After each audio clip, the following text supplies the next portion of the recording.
कुछ चीजें ऐसी हैं जिनका जवाब विज्ञान के पास नहीं है।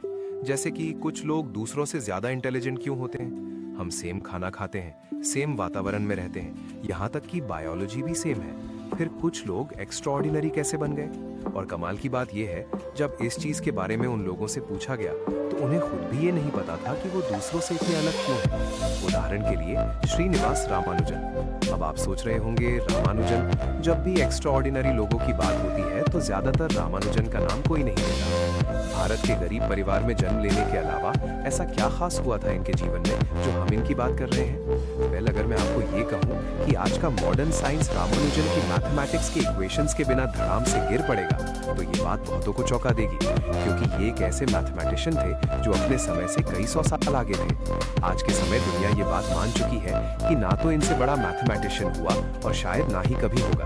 और कमाल की बात यह है कि इस बात को अपने देश के पॉलिटिकल लीडर्स ने नहीं पिच किया, बल्कि उन लोगों ने किया, विदेशी लोगों ने, जिनके आगे पीछे विदेशी मीडिया चक्कर काट रही थी। बोले तो विदेशी मैथमेटिशियन। अब घटना है अमेरिका, सन 2012 की। Ken Ono, Emory University, Atlanta, Georgia.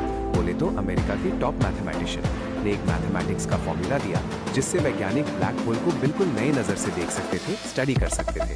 अब भैया विदेशी मीडिया इनके चक्कर लगाने लगी। मीडिया बोली, महाराज धन्य भाग हमारे जो आप इस दुनिया में फॉर्मूला लेकर पधारे। और ये बोले, ये क्या कर रहे हो तुम लोग। अरे भैया, मैंने तो श्रीनिवास रामानुजन का एक पैराग्राफ पढ़ा जो उन्होंने 90 साल पहले ही लिख दिया था, और उसे पढ़कर मुझे इस फॉर्मूले का आइडिया मिला। ये मेरा ओरिजिनल वर्क नहीं है, ये तो रामानुजन की डिस्कवरी थी। अब मीडिया हो गया बावला। उन्हें आ गया समझ कि रामानुजन क्या थे और क्या क्या कर सकते थे।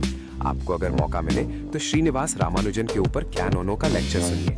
आपको गर्व होगा कि दुनिया का सबसे बड़ा मैथमेटिशियन भारत की महान धरती पर जन्म लेता है। देखो, आज के समय जितने भी टॉप साइंटिस्ट फिजिक्स या मैथमेटिक्स की फील्ड में काम कर रहे हैं, सुपर कंप्यूटर की मदद से कर रहे हैं। बोले तो सुपर स्ट्रिंग थियरी और मल्टी डायमेंशनल फिजिक्स, इसके ऊपर काम कर रहे हैं, जिसको समझने के लिए हाई एंड मैथमेटिक्स का इस्तेमाल किया जाता है, जिसकी नींव श्रीनिवास रामानुजन के मैथमेटिक्स के कॉन्सेप्ट पर ही बेस्ड है। बिना उनके हम यहाँ तक नहीं पहुँच पाते। बोले तो मॉड्यूलर फंक्शंस, ये आपको time travel, anti gravity, free energy, dark matter और भी न जाने किस किस चीज के बारे में बता सकता है जिनके बारे में हम नहीं जानते। रामानुजन इतिहास में अकेले ऐसे मैथमेटिशियन हुए हैं जो मैथ्स को उसकी लिमिट तक ले जाते थे, जहां बाकी लोग या बाकी मैथमेटिशियन कभी पहुंच ही नहीं पाए, ना उस तरह से सोच पाए। इसीलिए तो ये कहा जाता है, Ramanujan was the only man in the history, human history, who know the value of infinity. Ramanujan के द्वारा किए गए काम में आज भी बहुत कुछ ऐसा है जिसको ना तो वैज्ञानिक और ना ही सुपर कंप्यूटर अभी समझ पा रहे हैं। वो हमारी दिमागी क्षमताओं से बहुत आगे हैं। पर एक आदमी मंदिर की सीढ़ियों पर एकांत में बिना किसी रिसोर्स के, खाली एक कागज और पेन से, बिना किसी टेक्नोलॉजी के, बिना किताबों के, ये सब कुछ कैसे कर सकता था। अब जब ये हैरान कर देने वाली चीजें रामानुजन से पूछी गई थी तो उन्होंने ये कहा कि ये सब कुछ उन्हें मेडिटेट करते हुए उनके दिमाग में अपने आप ही आ जाती थी। सुनने में वाकई में अजीब है। हिंदू धर्म में माँ लक्ष्मी का रूप है, नामज्ञा में माना जाता है। अब रामानुजन के हिसाब से जब वो ध्यान लगाते थे, मेडिटेट करते थे, तो माँ नामक उन्हें दर्शन देकर मैथमेटिक्स की फील्ड में नए नए रास्ते बताती थी। ये क्लेम रामानुजन ने खुद किए हैं। उनसे जब भी इस बारे में पूछा गया कि आप ये कैसे कर पाते हो, तो उन्होंने हर बार एक ही जवाब दिया। एक और विचित्र बात सुनी, जो लोग आध्यात्म में विश्वास करते हैं उनके साथ ऐसी चीजें होती हैं, और जो नहीं करते उनके साथ नहीं होती हैं। अब क्योंकि रामानुजन का अध्यात्म विश्वास था और उनके साथ ये चीजें हुई, तो क्या ये एक महज कोइंसिडेंस है या मेडिटेशन हमारे दिमाग को सच में डीप फोकस की स्टेट में ले जाता है। साइंस तो ये मान चुका है। अब आप ये सोच रहे होंगे कि महाराज, ये विचित्र ख्यालों का टोकरा तो हमारे दिमाग में भी आता है। कभी कभी अपने को भी ऐसा लगता है कि अपनी जी है भविष्य का महान मैथमेटिशियन या वैज्ञानिक, क्योंकि हमारी बातें भी किसी को समझ में नहीं आती हैं। रामानुजन की भी नहीं आती थी। हम भी अकेले में बहुत कुछ सोचते हैं, तो ये तो सेम सा लग रहा है सुनने में। मैं कहीं हम भी तो जीनियस नहीं और दुनिया ये बात ना समझ पा रही हो। वेल, ऐसा हो सकता है क्योंकि रामानुजन को भी ये बात नहीं पता थी कि वो क्या है, लेकिन उनके जीवन में घटी हुई एक घटना सब कुछ बदल कर रख देती है। आइए उसके बारे में जानते हैं। सन 1913 में गॉडफ्रे हेराल्ड हार्डी को एक लेटर आता है।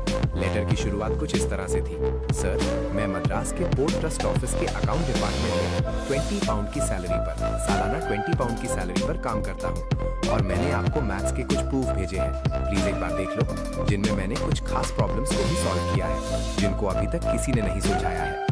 अब उस समय गॉडफ्रे हेराल्ड हार्डी मैथमेटिक्स की दुनिया के सचिन तेंदुलकर कंसिडर किए जाते थे। बोले तो जीनियस लेवल का दिमाग था, तो उन्हें 5-10 लेटर रोज आते थे, जिसमें दुनिया भर से लोग अलग अलग तरह के दावे करते थे। लेकिन फिर भी हार्डी ने इस 10 पेज के लेटर को कुछ समय दिया और थोड़ी देर पढ़ते ही उन्हें ये एहसास हो गया कि ये लेटर खास है। उस 10 पेज के लेटर में 120 थ्योरम्स और कुछ ऐसे प्रूफ थे जो लाजवाब थे। उन्होंने ये लेटर अपने दोस्त J.E. लिटिलवुड को दिखाया, जो देखते ही चौंक गए। उन्होंने कहा, ये तो कमाल हो गया, ये प्रूफ तुम्हें कहाँ से मिले? ये सच में चमत्कार है।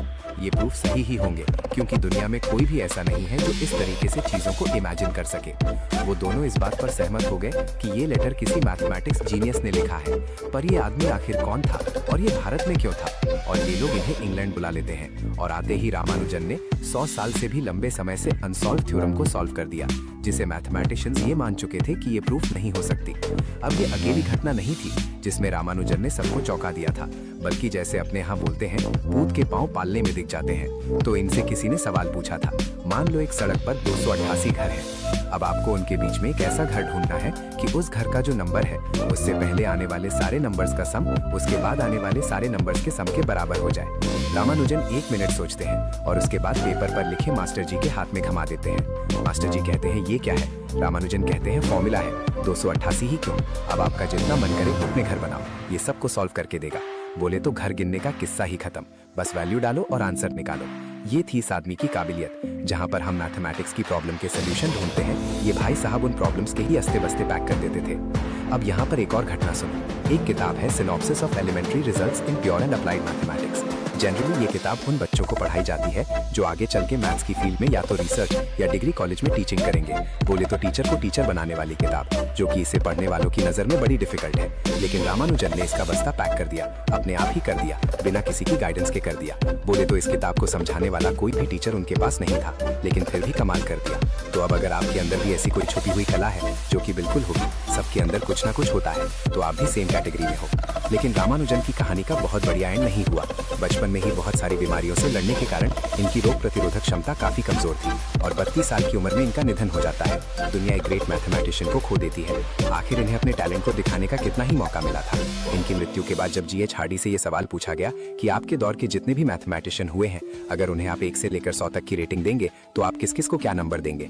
G.H. हार्डी, जो कि उस समय के ग्रेटेस्ट मैथमेटिशियंस में से एक थे, अपने आप को 25, अपने दोस्त लिटिलवुड को 30, डेविड हिल्बर्ट को 80 और रामानुजन को पूरे 100 नंबर देते हैं। और ये बात कहते हैं कि मैथमेटिकली 100 में से 100 से ज्यादा नंबर नहीं दिए जा सकते, क्योंकि ये नंबर रामानुजन के टैलेंट को जस्टिफाई नहीं करते। मैथमेटिशियंस की सोसाइटी ने यानी सर्चर्स ने रामानुजन को ट्रिब्यूट देने के लिए उनका एक जर्नल भी पब्लिश कर दिया, यानी कि जो लोग रामानुजन के काम से बहुत ज्यादा प्रभावित थे, उनकी रिसर्च को इस जर्नल में पब्लिश किया जाता है। ये बड़ी बात है। हमारे देश में पता नहीं ऐसे कितने अनगिनत टैलेंट मौजूद होंगे, पहले भी थे, आज भी होंगे और भविष्य में भी होंगे, पर सबको बराबरी का मौका नहीं मिल पाता। इसीलिए जब किस्मत मौका दे उसे पकड़ लो, क्या पता दोबारा मौका मिले या ना मिले। अगर आपको भारतीय या विदेशी वैज्ञानिकों के जीवन से जुड़ी हुई घटनाओं के बारे में जानने में रुचि है तो कमेंट कर देना, मैं ऐसी और वीडियो आपके लिए ले आऊंगा, ताकि उनकी लाइफ स्ट्रगल से आपको थोड़ा मोटिवेशन मिले और क्या पता कोई नया रास्ता भी मिल जाए। इसी नोट के संग ये है इस वीडियो का अंत। मिलते हैं नेक्स्ट वीडियो में। जय हिंद, जय भारत।